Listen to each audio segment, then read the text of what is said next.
Hello students, आज हम लोग बात करेंगे damping in second order control system. देखिए, डैम्पिंग कोफिशिएंट या डैम्पिंग फैक्टर क्या होता है और कौन कौन से डैम्पिंग केसेस होते हैं, आज हम लोग को इसको डिस्कस करेंगे। तो लास्ट लेक्चर में हम लोगों ने जो सेकेंड ऑर्डर कंट्रोल सिस्टम का टाइम रिस्पॉन्स था उसको हम लोगों ने देखा था कि उसकी हम बात करें तो इक्वेशन आई थी हमारे पास C T is equal to 1 - e⁻ omega n T, जहाँ पे जीटा क्या है, डैम्पिंग कोफिशिएंट है, divided by √1 minus zeta square sine, और ये आ जाएगा आपका omega n √1 minus zeta square T plus tan inverse √1 minus zeta square upon zeta. ये टाइम रिस्पॉन्स आया था हमारा सेकेंड ऑर्डर कंट्रोल सिस्टम के लिए, जहाँ पे जो जीटा है वो डैम्पिंग कोफिशिएंट है। ठीक, अब हम डिफरेंट जो इसमें केसेस होते हैं, तो देखिए इसमें अगर आप वन बाय वन करके केसेस को डिस्कस करेंगे तो जनरली इसमें 4 केसेस होते हैं किसी भी सेकेंड ऑर्डर कंट्रोल सिस्टम में। ठीक है, अंडर डैम्ड, ठीक, अनडैम्ड, क्रिटिकली डैम्ड और ओवर डैम्ड केस। तो इसको हम लोग वन बाय वन डिस्कस करेंगे। तो पहला अगर हम लोग बात करते हैं अंडर डैम्ड की, ठीक है, first one is under damped case. Under damped case, under damped का केस का मतलब क्या होता है कि जीटा की जो वैल्यू है वो 0 से 1 के बीच में है। तो that type of cases are called under damped case. इसमें क्या होता है कि जो टाइम कांस्टेंट है, तो देखिए ये जो इक्वेशन मान लीजिए हमने कहा इसको इक्वेशन वन में आप देखिए कि जो टाइम कांस्टेंट है, टाइम कांस्टेंट क्या है, 1/जीटा ओमेगा एन। ठीक, तो जब जीटा की वैल्यू कम होगी तो रिस्पॉन्स क्या होगा, the response having damped oscillation with overshoot and undershoot, such response is known as under damped response. तो टाइम कॉन्स्टेंट इसमें क्या होगा कि टाइम कॉन्स्टेंट इक्वल टू ये आएगा।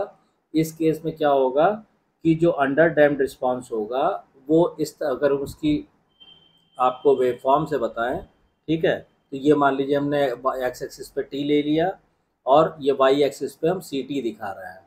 ठीक है, तो इसका जो रिस्पॉन्स होगा, मान लीजिए हमने कहा कि इसे, ये हमारा डिजायर्ड रिस्पॉन्स है, तो it will be a combination of overshoot and undershoot. मतलब क्या होगा कि इसके अंदर जो ऑसिलेशन होंगे वो इस तरह से ऐसे होते होते होते होते और तब जाके ये जो भी डिजायर्ड वैल्यू है वहाँ पे पहुँचेंगे।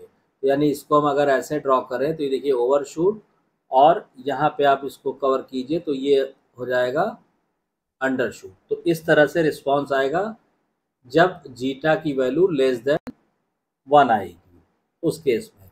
और जो सस्टेन्ड ऑसिलेशन है, अगर हम सस्टेन्ड ऑसिलेशन बनाते हैं तो सस्टेन्ड ऑसिलेशन हमारा कब आता है, ठीक है, ये भी हम देखेंगे। तो सस्टेन्ड ऑसिलेशन हम लोगों का जो आएगा वो अनडैम्ड के केस में आएगा, तो उसको चलिए हम बाद में बात करेंगे, अभी इसको रहने दीजिए। अभी अंडर डैम्ड के केस में जब डैम्पिंग कोएफिशिएंट की वैल्यू 0 से 1 के बीच में आएगी तो हमको इस तरह से रिस्पॉन्स मिलेगा। अब सेकेंड आप आ जाइए अनडैम्प्ड केस। अनडैम्प्ड केस में क्या होता है कि कोई भी डैम्पिंग उसमें एप्लीकेबल नहीं है, मतलब जीटा की वैल्यू क्या हो जाएगी, 0 हो जाएगी। तो यहाँ पे आप सेकेंड में लिख सकते हैं when zeta is equal to 0। तो इस तरह के ऑसिलेशन क्या कहलाते हैं, अनडैम्प्ड। ठीक है, अनडैम्प्ड केस। तो इसमें जो हमारी वेव फॉर्म आएगी, तो पहले इसको आप मैथमेटिकली पढ़िए फिर वेव फॉर्म। तो अगर हम जो सी टी की हमने इक्वेशन निकाली थी उसमें अगर हम जीटा को 0 रख देंगे तो आप देखिए सी टी इक्वल टू रह जाएगा 1 minus sine omega n T plus π/2, ये आएगा। और साइन 90 प्लस ये ओमेगा एन टी कितना हो जाएगा, 1 माइनस कॉस, सीधा सीधा आ जाएगा ओमेगा एन टी। ठीक, तो इसमें क्या होगा कि hence at omega n the system will oscillate with zeta is equal to 0। तो जब फ्रीक्वेंसी इसकी ओमेगा एन होगी तो सिस्टम ऑसिलेट करेगा। The damped frequency always less than the undamped frequency omega n because of factor zeta. If the system having certain value of zeta, then it is not possible to measure undamped natural frequency experimentally. The observed frequency is the damped frequency omega n, which is equal to omega n under root 1 minus zeta square. तो इसका जो response आएगा इस case में, वो इसमें कोई चूंकि कोई डैम्पिंग नहीं है तो सस्टेन्ड ऑसिलेशन आएगा। मतलब ये टी ले लिया आपने, ये आप सी टी ले लेंगे, तो सस्टेन्ड ऑसिलेशन का मतलब आप समझ लीजिए इस तरह की वेवफॉर्म आपको इस तरह की मिलेगी। ठीक है, यहाँ ये मान लीजिए इसकी वैल्यू हो गई ये, तो इस तरह का this is called sustained oscillation. ठीक है, तो अनडैम्प्ड के केस में आपको सस्टेन्ड ऑसिलेशन मिलेगा टाइम रिस्पॉन्स में। ठीक है, अब उसके बाद थर्ड आ जाइए, critically damped case. Critically damped case क्या होता है कि थर्ड केस जो हमने लिखा कि when zeta is equal to 1, ये कहलाता है क्रिटिकली डैम्प्ड केस। ठीक है, अब जीटा इज इक्वल टू 1 जब आप इक्वेशन में रखेंगे, ठीक है, अगर आपने पिछला लेक्चर अटेंड किया है तो आपको पता होगा, अगर नहीं भी अटेंड किया है, ठीक है, तो आप उसको जो है एक बार देख लीजिए। तो उसमें हम लोगों ने जो सी एस की वैल्यू निकाली थी, output equation, c s equal to क्या था, 1/s इंटू यहाँ पे क्या था 1 omega n square divided by s square plus 2 zeta omega n s plus omega n square, ये था। अब इसमें जब आप जीटा को 1 रख देंगे, ठीक है, तो इसमें जब आप जीटा को 1 रख देंगे तो यहाँ पे हमने कहा कि इसे put zeta is equal to 1, तो सी एस क्या हो जाएगा, सी एस सीधा सीधा आ जाएगा हमारा omega n square divided by s into s square plus 2 omega n s plus omega n का स्क्वायर। ठीक, ये हो जाएगा।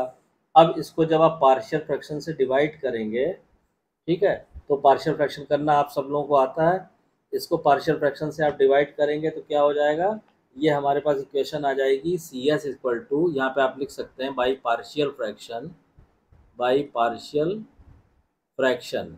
ठीक है, c S is equal to हम लोगों को मिल जाएगा 1/s, ठीक है, minus 1/s plus omega n minus omega n divided by s plus omega n का स्क्वायर, ये आ जाएगा। और इसका जब हम लाप्लास इन्वर्स लेंगे, L inverse of c s, यानी जब इसका हम एल इन्वर्स लेंगे तो वो सीधा सीधा क्या आ जाएगा, ये हो जाएगा सी टी, और सी टी हमारा आ जाएगा कितना, 1 माइनस ई की power minus omega n T और ब्रैकेट में 1 प्लस ओमेगा एन टी। ये बीच के जो स्टेप्स हैं ये आप कर लीजिएगा, इसमें आपको प्रॉब्लम नहीं आएगी।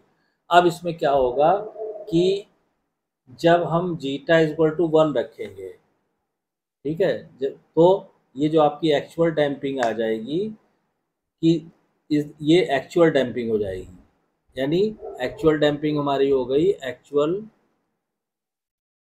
डैम्पिंग। ठीक है, इज इक्वल टू कितना आ जाएगी, ओमेगा एन। ठीक है, तो this actual damping when zeta is equal to 1 is known as critical damping. तो इसी एक्चुअल डैम्पिंग को जब जीटा हमारा 1 है, इसी को हम बोलते हैं critical damping, this is called critical damping. और इसमें होता क्या, at the value of critical damping the oscillation just disappeared, मतलब इसमें ऑसिलेशन ख़त्म हो जाता है और सीधा सीधा जो आपको वेवफॉर्म मिलती है क्रिटिकल डैम्पिंग में, मान लीजिए ये आपका टी है, यहाँ आप सी टी शो कर रहे हैं, ठीक है, ये आपकी डिज़ायर्ड वैल्यू है, तो इसमें ऑसिलेशन नहीं होगा, ये सीधे आपको धीरे धीरे करके यहाँ पे डिज़ायर्ड वैल्यू पे पहुँच जाएगा। आपको मालूम है कि डिज़ायर्ड वैल्यू से ये 98% तक ही पहुँचता है, ये क्या होता है, ये 98% होता है, और ये जो मार्जिन रह जाता है ये 2% रह जाता है। ठीक, ये हो गया आपका 1, क्योंकि ये सारा यूनिट स्टेप सिग्नल के लिए हम लोगों ने अभी तक एनालिसिस की है। तो ये हो गया आपका क्रिटिकली डैम्ड रिस्पॉन्स। ठीक है, इसमें कोई ऑसिलेशन नहीं होगा। क्लियर। अब उसके बाद नेक्स्ट आप आ जाइए, जो एक केस रह गया वो रह गया है आपका ओवर डैम्प्ड केस। मतलब जब डैम्पिंग ज़्यादा है तो क्या होता है। तो फोर्थ केस में आप आ जाइए, ये कहलाता है, हमने कहा कि when zeta is greater than one, zeta की वैल्यू एक से ज़्यादा होगी, तो ये कहलाता है ओवर डैम्प्ड केस। ठीक है, ओवर डैम्प्ड केस में क्या होता है कि फिर हम उसी सी टी की इक्वेशन में, जब सी एस की इक्वेशन जो हम लोगों ने लिया था, सी एस इक्वल टू क्या लिया था, 1/s। ठीक है, c S is equal to 1/s into omega n square divided by s square plus 2 zeta omega n s plus omega n square, ये है। अब इसमें हम when zeta is greater than 1, this equation can be rearranged. This equation can be rearranged as, इस equation को अगर हम rearrange करेंगे तो ये इक्वेशन रीअरेंज होके हम इस तरह लिख सकते हैं कि C S is equal to आ जाएगा हमारा 1/s इंटू, यहाँ पे न्यूमरेटर में आपका ओमेगा एन स्क्वायर आएगा, नीचे ये आ गया आपका S plus zeta omega n का whole square minus omega n का स्क्वायर जीटा स्क्वायर माइनस 1, ये आ जाएगा। अब इसमें हमने क्या किया कि हमने कहा कि ओमेगा एन स्क्वायर, इसको हम ओमेगा डी स्क्वायर लिखते हैं, this is equal to omega n square into zeta square minus 1, इसको हमने ओमेगा डी लिख लिया। तो ये हो जाएगा हमारा c S is equal to 1/s into omega n square s plus zeta omega n का स्क्वायर माइनस ओमेगा डी का स्क्वायर, ये आ जाएगा। अब फिर इसको हम अगर पार्शियल फ्रैक्शन से जब सॉल्व करेंगे बाई पार्शियल फ्रैक्शन, जब हम लोग इसको सॉल्व करेंगे तो हमारे पास जो इक्वेशन आएगी सी एस की, वो आ जाएगी हमारी c S is equal to हो जाएगा हमारे पास 1/s प्लस 1 अप, या बड़ा इसमें लिख लिया 1/, इसको हटा दीजिए। ठीक है, ये हो जाएगा 1/2 zeta square minus 1 into zeta plus under root zeta square minus 1, omega t की वैल्यू हमने वापस रख दी है, into s plus omega n zeta plus under root zeta square minus 1, ये हो जाएगा। और इसके साथ एक टर्म और आएगी माइनस का 1/, ठीक है, ये हो जाएगा 2 under root zeta square minus 1 into zeta minus under root zeta square minus 1 into s plus omega n zeta minus under root zeta square minus 1, ये इक्वेशन और आ जाएगी साथ में। ठीक है, अब इसका जब हम लाप्लास ट्रांसफॉर्म लेंगे, इन्वर्स लाप्लास ट्रांसफॉर्म इनफैक्ट, तो जब इसका हम इन्वर्स लाप्लास यानी एल इन्वर्स सी एस करेंगे, ठीक है, तो हमें सी टी मिल जाएगा। तो सी टी आ जाएगा हमारा 1 plus E to the power minus zeta plus under root zeta square minus one omega n T divided by 2 under root zeta square minus one और zeta plus under root zeta square minus one, ये आ जाएगा। और फिर दूसरी term इसके साथ में आएगी minus e to the power minus zeta minus under root zeta square minus one omega n t upon 2 under root zeta square minus one into zeta minus under root zeta square minus one, ये आ जाएगा इसका time response. ठीक है, अब देखिए इस equation में, आप देखिए इस इक्वेशन में आपको दो टाइम कांस्टेंट दिखेंगे। एक T1 दिखेगा आपका 1 upon zeta plus under root zeta square minus one into omega n. ठीक है, एक टर्म से मान लीजिए इस टर्म से आ गया। और फिर दूसरी टर्म से आपको जो टाइम कांस्टेंट मिलेगा वो मिलेगा T2 is equal to 1 upon zeta minus zeta square minus one का under root into omega n. तो यहाँ पे हमको दो टाइम कांस्टेंट मिलेंगे। इसका क्या मतलब हुआ, इससे ये बात निकल के आएगी, ये जो इक्वेशन वन है कि when zeta is greater than one there are two exponential term. The first term has a time constant T1 and the second term has a time constant T2, which is smaller than the time constant of the other exponential term T2। तो इसका जो ये जो है ये smaller है T2 से। इसका मतलब क्या हुआ, इसका मतलब ये हुआ कि in other words we can say that the first exponential term decaying much faster than other exponential, जो पहली exponential term होगी वो ज़्यादा तेजी से डिके करेगी इन कंपेरिजन ऑफ अदर्स।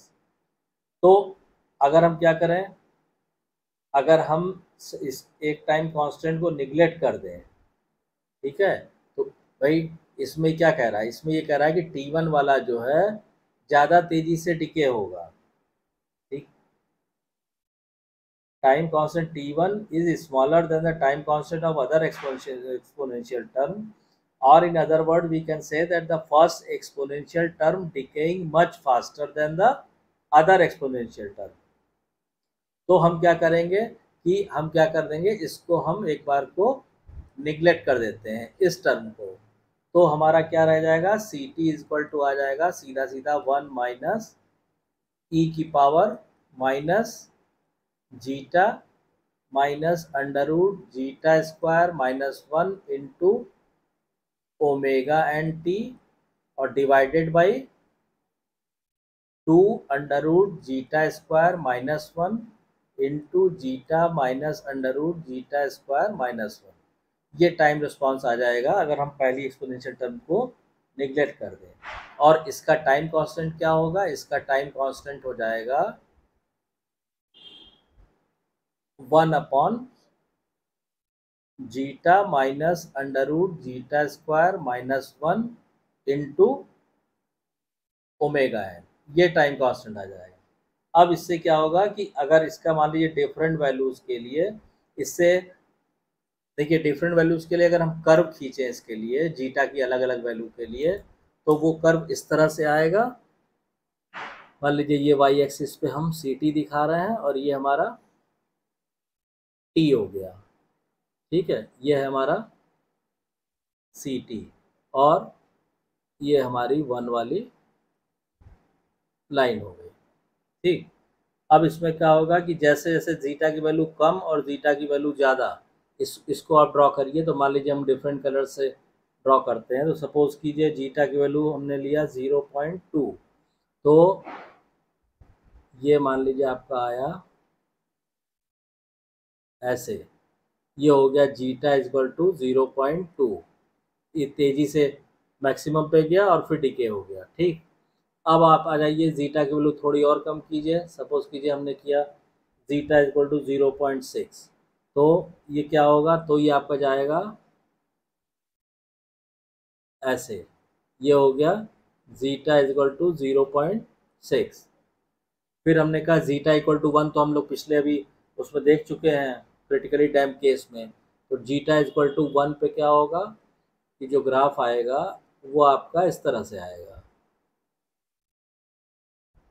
ये हो गया critically damp zeta equal to 1। अब 1 से जब जाता होगा तो और सुस्त हो जाएगा ये, इसका मतलब कि 1 से ज़्यादा पे आपका ग्राफ आएगा ये हो गया जीटा इक्वल टू, से हमने कहा 2। तो आप देख रहे हैं कि जब आपका ये ओवर डैम्ड केस है, तो ओवर डैम्ड केस में क्या है कि आप देख रहे हैं रिस्पॉन्स जो है, रिस्पॉन्स इज और सुस्त हो जा रहा, स्लगिश हो जा रहा, मतलब और ज़्यादा टाइम ले रहा है।